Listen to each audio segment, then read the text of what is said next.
आज के समय का परसेंटेज मीन्स प्रतिशत चैप्टर से आरआरबी ग्रुप डी 2018 और 2022 में इनकम से रिलेटेड टॉपिक से जो भी क्वेश्चन पूछे गए उन क्वेश्चनों को आपको सॉल्व कराऊंगा। ठीक है, और मैं आपको ये बता देना चाहता हूं कि जिन लोगों को परसेंटेज चैप्टर पूरा कंप्लीट पढ़ना है, ठीक है, जिन लोगों को परसेंटेज चैप्टर पूरा कंप्लीट पढ़ना है, वीडियो के लिंक आपको डिस्क्रिप्शन में दे दूंगा, आप वहां से जाकर परसेंटेज टॉपिक को पूरा कंप्लीट पढ़ सकते हैं। ठीक है, हर एक टॉपिक यानी कि परसेंटेज में जितने भी टाइप के क्वेश्चन बनते हैं सब कुछ मैंने आपको पढ़ा रखा है। वीडियो के लिंक आपको डिस्क्रिप्शन में मिल जाएगी। इस वीडियो में हम लोग क्या करेंगे, इनकम से रिलेटेड टॉपिक के क्वेश्चन को सॉल्व करेंगे। ठीक है, इस टॉपिक से रिलेटेड क्वेश्चन को हम लोग सॉल्व करेंगे। तो चलिए शुरू करते हैं। इनकम से रिलेटेड टॉपिक पे हम लोग क्या करेंगे, क्वेश्चन को सॉल्व करेंगे। क्वेश्चन नंबर पहला देखा जाए, इसमें क्या दिया गया, तन्वी अपने मासिक वेतन का 80% खर्च करने के बाद प्रति माह अपने वेतन से 5,000 रुपए की सेविंग करती है। तन्वी का कितना वेतन है, आपसे ये पूछा। तन्वी का वेतन कितना है, आपसे ये पूछा गया। क्लियर है। देखिए, तन्वी का जो भी वेतन रहा होगा वो अपने आप पे क्या रहा होगा, 100% रहा होगा। ठीक है, परसेंटेज जब चैप्टर मैंने आपको पढ़ाया था तो मैंने आपको ये बताया था कि परसेंटेज का मतलब क्या होता है, प्रत्येक चीज अपने आप पे 100% होती है। तो तन्वी का जो भी वेतन होगा ये अपने आप में 100% होगा।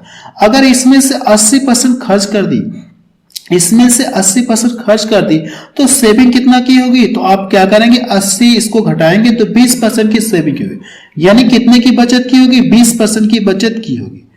परसेंटेज में कितने परसेंट की सेव की, परसेंटेज में कितने परसेंट की ये सेविंग की, 20% की सेविंग की। लेकिन रुपए में कितने रुपए की बचत करा, ये 5,000। तो कह सकते हैं कि 20% का मान कितना है, ये 5,000। अब देखिए, करने के उसका वेतन पूछा है ना, तो 20% का मान इतना है, तो 1% का मान पता करने के लिए क्या करें, इसको इसमें डिवाइड करेंगे। 5,000 में क्या करेंगे, 20 से डिवाइड करेंगे तो ये पूरा 1% का मान आएगा। तो उसका वेतन तो 100% है ना, अगर ये 1% का मान आएगा तो उसका वेतन पता करने के लिए इसमें 100 से मल्टीपल कर दीजिए। अब देखिए, इसको डिवाइड कर दूंगा तो ये 5 बार में कटेगा और ये कितना हो जाएगा, ये 25,000। आप बता सकते हैं कि तन्वी का जो इनकम है मीन्स वेतन है वो कितना है, 25,000 रुपए है। पहला ऑप्शन किसका मैच करें। ये क्वेश्चन की ग्रुप डी 2022 में पूछा गया क्वेश्चन है। अगला क्वेश्चन देखा जाए, क्वेश्चन नंबर सेकेंड देखा जाए, इसमें क्या दिया गया, इनकम से रिलेटेड जो टॉपिक है, ठीक है, उससे जो क्वेश्चन पूछे गए ग्रुप डी में उन्हीं क्वेश्चनों को आपको इसमें सॉल्व कराऊंगा इस वीडियो में। क्वेश्चन नंबर सेकेंड देखा जाए, 85% वेतन खर्च करने के बाद आलोक प्रति माह 1,200 रुपए बचाता है, उसका मासिक वेतन कितना है, आपसे ये पूछा। तो सेम पीछे वाले की तरह करेंगे। देखिए, जो उसका वेतन रहा होगा वो अपने आप पे क्या रहा होगा, 100% रहा होगा। अगर इसमें से उसने क्या किया, 85% खर्च कर दिया तो बचाया कितना होगा, तो आप क्या करेंगे, इसको घटाएंगे तो 15% की सेविंग की, 15% की क्या की, उसने बचत की, और 15% और रुपए में कितना बचा रहा है, ये 12। तो कह सकते हैं कि 15% के बराबर है तो ये होगा, या कह सकते हैं कि ये 15% का मान दिया है। इसमें 15 से करना कि आपको भाग देंगे और 100 से गुणा करेंगे। 15 से भाग देंगे तो ये पूरा 1% का मान आएगा, लेकिन उसका मासिक वेतन पूछा है तो उसका जो भी वेतन होगा वो अपने आप में 100% होगा। इसको डिवाइड करूंगा तो 15 बटे कितना होता है, 120 होता है। अब इनका जब मल्टीपल करूंगा तो ये कितना हो जाएगा, ये 8,000 आ जाएगा। ठीक है, आप बता सकते हैं कि आलोक का जो प्रतिमाह वेतन है वो कितना, 8,000 रुपए है। पहला ऑप्शन इसका मैच करा। ये 2018 में पूछा गया क्वेश्चन है ग्रुप डी के। अगला क्वेश्चन देखा जाए, चलिए क्वेश्चन नंबर थर्ड देखा जाए, इसमें क्या दिया गया है, रामू अपनी आय का 72% खर्च करता था। ठीक, खर्च करता था, उसकी आय में 12% की वृद्धि होती है और वह अपने व्यय में 5% की वृद्धि करता है, उसकी बचत में कितने प्रतिशत की वृद्धि हुई, आपसे ये पूछा गया। ठीक है, ये जो इस टाइप के जो क्वेश्चन है ये इंपॉर्टेंट है। ठीक है, अब जो क्वेश्चन है ऐसे ही क्वेश्चन पूछे जा रहे हैं एग्जाम में, इस टाइप के क्वेश्चन एग्जाम में पूछे जा रहे हैं ज्यादातर। अब देखिए, अगर हम मान लें कि रामू का जो भी वेतन रहा होगा वो अपने आप पे क्या रहा होगा, 100% रहा होगा। ठीक है, इसका इनकम लिख लिया जाए, इनकम, और ये एक्सपेंडिचर मीन्स खर्च, और ये सेविंग लिख ली जाए। देखिए, रामू की जो भी आय रही होगी वो अपने आप में क्या रहेगी, 100% रही होगी। इतना क्लियर है। अब इसमें से ये खर्च कितना कर दे रहा है, ये खर्च कितना कर रहा है, 72% खर्च कर दे रहा है। यानी इसमें से ये 72% खर्च कर दिया तो बचा कितना, इसको घटाएंगे। जब इसको घटाएंगे तो कितना बचेगा, ये 28%। उसकी सेविंग कितना है, 28% या 28 रुपए सेव करा है। क्लियर है। अब प्रश्न में ये कह दिया गया उसकी आय में 12% की वृद्धि हो रही है। ये जो इनकम है इसमें जब 12% की वृद्धि होगी तो ये बढ़कर कितना हो जाएगा 112 हो जाएगा। क्लियर है इतना। उसके व्यय में 5% की वृद्धि हो रही है, इसमें कितना 5% की वृद्धि हो रही है। ठीक है, 5% का मतलब जब इसका 5% निकालेंगे तो 5% आप इसका क्या करिए आप निकाल लीजिए। 72 का 5 बटे कितना हो जाएगा ये 100 हो जाएगा। ये 5 गुना 10 हो जाएगा, 10 से 1 जीरो कट जाएगा, 5 7 35, 35 से कितना हो जाएगा 36, तो कितना मिलेगा 3.6। कितने की इंक्रीज हुई 3.6। तो अब इसमें ऐड करेंगे, तो जब इसमें ऐड करेंगे तो कितना हो जाएगा ये 6 2 8, यानी कह सकते हैं कि कितने की वृद्धि हो गई 72। ये 72 आपका ये 72 में ये जोड़ेंगे 3.6, तो 72 3 75, 75 दशमलव कितना आ जाएगा ये 6 आ जाएगा, 75.6 आ गए, 75.6। अब देखिए इसकी इनकम इतना है और इसमें से ये इतना खर्च कर रहा है, तो कितना बचा रहा है, ये इसकी नई इनकम आ गई। अब ये इतने रुपए कमा रहा है और इतने रुपए खर्च कर रहा है, तो बचाया कितना, तो इसको क्या करेंगे इसमें से घटाएंगे। जब इसको इसमें से घटाएंगे तो कितना आ जाएगा 36 दशमलव कितना आ जाएगा ये 4 जीरो आप लिख सकते हैं, 4 जीरो आप जीरो बढ़ा सकते हैं, नहीं बढ़ाएंगे तो भी कोई दिक्कत नहीं है। कितना आ जाएगा इतना। अगर ध्यान से देखेंगे तो हमसे प्रश्न में यही पूछा कि उसकी बचत में कितने % की वृद्धि हुई। पहले ये 28 रुपए की बचत कर रहा है, अब ये कितने इतने रुपए की बचत कर रहा है, तो कितने की बचत यानी कितने की वृद्धि हुई, तो आप इसको घटाएंगे तो कितना हो जाएगा 8.4। इतने की वृद्धि हुई, कितने पर हुई यानी 28 पर हुई। ये जो वृद्धि हो रही कितने पर हो रही है 28 पर हो रही है, तो 28 से करना है कि आपको डिवाइड करना है और प्रतिशत में कन्वर्ट करने के लिए 100 से मल्टीपल। ये जो एक जीरो इस पॉइंट को क्या कर देगा ये फिनिश कर देगा। क्लियर है, एक जीरो को ये फिनिश कर देगा। अब यहाँ पे पॉइंट नहीं है। अब इसको जब डिवाइड करेंगे तो कितनी बार में कटेगा ये 3 बार में कटेगा। ये देखिए जीरो बचा है, तो जब इसका मल्टीपल करेंगे तो कितना हो जाएगा ये 30% आपको मिलेगा। कितना आ जाएगा 30%। उसकी बचत में कितने प्रतिशत की वृद्धि हुई 30% की वृद्धि हुई। पहला ऑप्शन इसका मैच करा। अगला क्वेश्चन देखा जाए,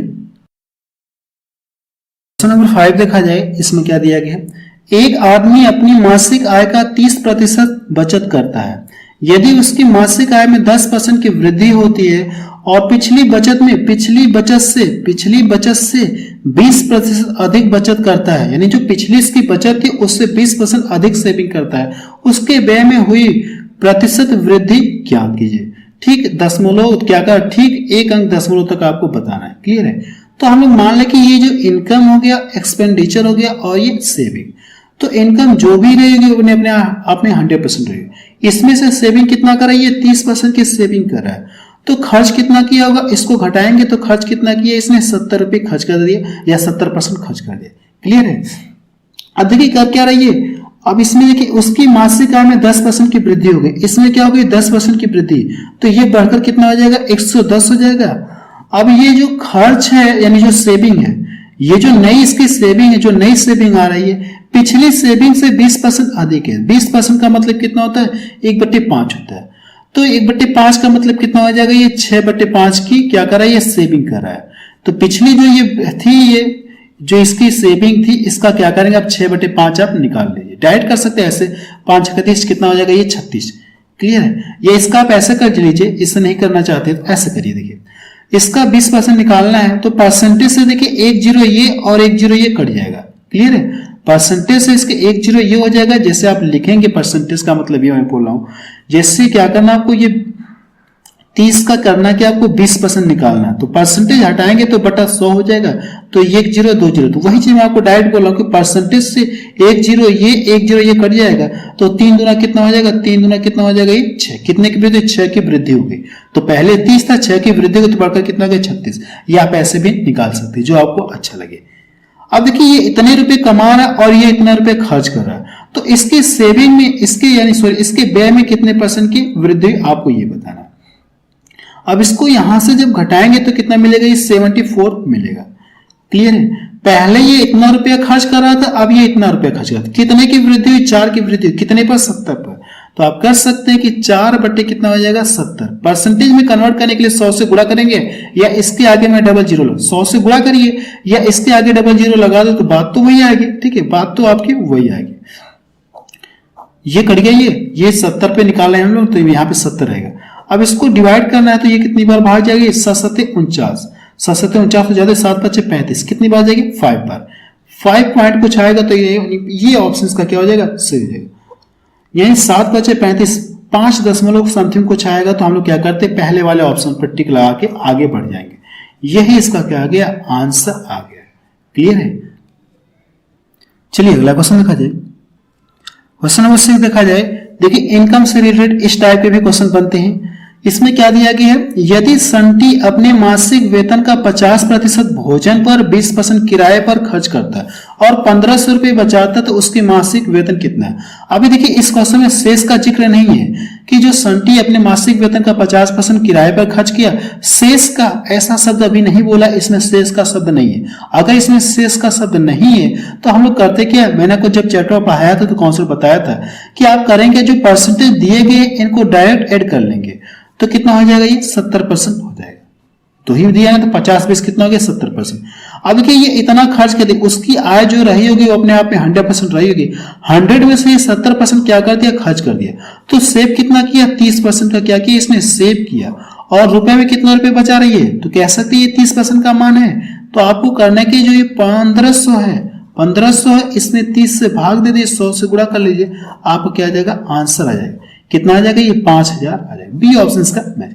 वैसे आप माइंड में भी कर सकते हैं कि जो भी देखिए ये अपनी आय का ये खर्च करा और ये खर्च कर रहा है, इसमें शेष का जिक्र नहीं है तो हम लोग डायरेक्ट दोनों को जोड़ेंगे, 70 हो गया, 100 में से घटाएंगे तो 30 आ गया। तो 30 में इसमें क्या करेंगे, डिवाइड करेंगे, 100 से क्या करेंगे, गुणा करेंगे, आपको क्या आ जाएगा, आंसर आ जाएगा। क्लियर है। अगला क्वेश्चन देखा जाए। क्वेश्चन नंबर 7 देखा जाए। इसमें क्या दिया गया, हरि के वेतन में से घर के किराए के रूप में 50% की कटौती की जाती है। अब देखिए क्वेश्चन में क्या आ गया, शेष का जिक्र है। शेष राशि का 20% बच्चों की शिक्षा पर खर्च किया और शेष राशि का, अब देखिए शेष का जिक्र हो रहा है, पीछे वाले में ऐसा कुछ नहीं था। शेष राशि 10% का उसकी चिकित्सा पर खर्च करता है। अंत में उसके पास 42,840 रुपए शेष बचते हैं। उसका कुल वेतन कितना है, आपसे ये पूछा। अब इस क्वेश्चन में शेष का जिक्र है ना, तो अब ये क्वेश्चन थोड़ा सा अलग हुआ। अब यहां से आप डायरेक्ट इन सबको जोड़ करके 100 से घटा के इसमें भाग नहीं देना है। ठीक है, ये थोड़ा सा अलग है क्योंकि इसमें शेष का जिक्र है। तो सबसे पहले अगर हम लोग मान लें कि उसकी इनकम जो भी रहेगी 100 यानी x मान लीजिए, कितना मान लीजिए, x हम लोग मान रहे। अब इसमें से ये कितना खर्च कर दे रहा है, ये 15% खर्च कर रहा है। 15% को अगर आप फ्रैक्शन के फॉर्म में लिखेंगे, 15% को अगर आप फ्रैक्शन के फॉर्म में लिखेंगे तो परसेंटेज हटाएंगे, बटा कितना देगा, ये 100 देगा। परसेंटेज हटाएंगे तो बटा क्या देगा, आपको 100 देगा। तो 100 देगा तो ये कितना हो जाएगा, अगर 5 से काटेंगे, 5 3 15, 5 दूना कितना हो जाएगा, ये 10, 3 बटा कितना मिलेगा, इतना। अब देखिए अगर ये मान ले कि ऐसा मान ले कि अगर ये 20 रुपए कमा रहा है तो इसमें से कितना खर्च कर दिया, 3 रुपए खर्च कर दिया, तो बचा कितना रहा, ये 17 रुपए बचा रहा है कि नहीं। अगर हम लोग मान ले कि 20 रुपए कमा रहा है तो इसमें से खर्च कितना किया, 3, तो बचा है कितना, 17। तो आप लिख सकते हैं कि 17 बटे कितना हो जाएगा, ये बचत उसकी 17, और नीचे वाला आपका यही सेम रहेगा, इसमें कुछ छेड़छाड़ नहीं करना है। अब अगला क्या दिया गया, ये शेष राशि का, जब भी शेष का जिक्र होगा तो ये प्रोसेस करेंगे। अब देखिए 20% क्या किया, खर्च कर दिया। 20% का मान कितना, 1/5 होता है। 1/5, 5 में से ये खर्च कितना किया, 1, तो बचाया कितना इसमें, 4, तो 4 बटे कितना हो जाएगा, ये 5 हो जाएगा। फिर क्या कहा गया, 10% शेष राशि का 10% क्या किया, खर्च कर दिया। तो 10% का मान कितना, 1/10 होता है। 10% का मान कितना होता है, 1/10। 10 में से 1 खर्च कर दिया तो बचाया कितना, 9 बटे कितना हो जाएगा, ये 10। 9 रुपए बचाया और ये तो आपका नीचे ही रहेगा, तो ये 9 बटे कितना हो जाएगा, 10 हो जाएगा। ऐसा करने के बाद ये तो सेविंग आ गई उसकी, और लास्ट में उसकी सेविंग दी गई है जो इसके बराबर होगी। ये तो सेविंग आ गई, नहीं आ गई, और ये भी सेविंग यानी शेष उसके पास जो बचे आपको दिया गया क्वेश्चन, तो आप यहां से लिख लीजिए। अब इसका कैलकुलेशन करना है और आपको क्या आ जाएगा, आंसर आ जाएगा। ठीक है, तो आपको करने के इस क्वेश्चन को कैलकुलेशन करके बताएंगे कि इसका आंसर कितना आ रहा है। ठीक है, आपके लिए मैं आपको होमवर्क दे रहा हूं कि इसको करना कि आपको सॉल्व करके बताना कि इसका आंसर कितना है। वैसे आपको बस कैलकुलेशन करना है, ज्यादातर तो चीजें मैंने आपको कर दी, लेकिन आप देखेंगे यहां से। ठीक है, आप करेंगे कैलकुलेशन ही कर लीजिएगा। आप चाहे तो डिजिटल सम का भी प्रयोग कर सकते हैं, अगर नहीं करना चाहते तो आप डिवाइड करके क्या करेंगे, आप कर लेंगे। ठीक है, इसका आपको करना है कि कमेंट सेक्शन में जाके बताएंगे इसका आंसर कितना आ रहा है।